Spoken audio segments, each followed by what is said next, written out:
So ayun mga bossing, magandang umaga sa lahat. Mio Marimar. Today is Gastos Day mga boss. So ayan, sama natin si Goryo mga bossing, ang ating highest commuter van. Dahil bibilan natin siya ng touchscreen head unit mga boss. So dito tayo sa may Yuming Stance Auto and Wheel Shop mga bossing. Dito lang yan sa may Molino Boulevard mga bossing. So shoutout pala kay Kuya Juan Miguel, nagturo sa atin. So papa-install na natin kay Kevin ng speaker mga bossing, no, para gumanda na to si Goryo mga boss. Daming parts dito. Dito na yung sa may Molino Boulevard mga bossing. Ayan.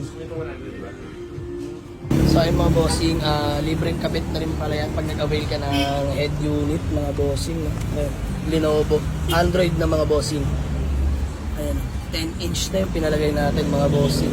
So si paring Kevin na rin pala kakabit ng ating speaker mga boss with ampli. Nakabit na. Diyos mo yung marimar. So, ayan, testingin na lang din natin yan. Tapos, si paring Kevin na bahala dyan. Mamaya, maglatag ng mga wire, mga bossing, para nakatago. Pupunta dyan sa ating amplifier. Ayan o.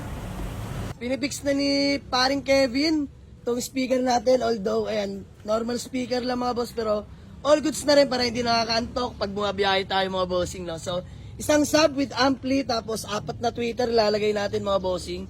So, ayan. Siguro naman, kahit pa paano, maganda-ganda na sound trip pag nabiyahe tropa. So ayun mga boss, update ko kayo mamaya. Let's go!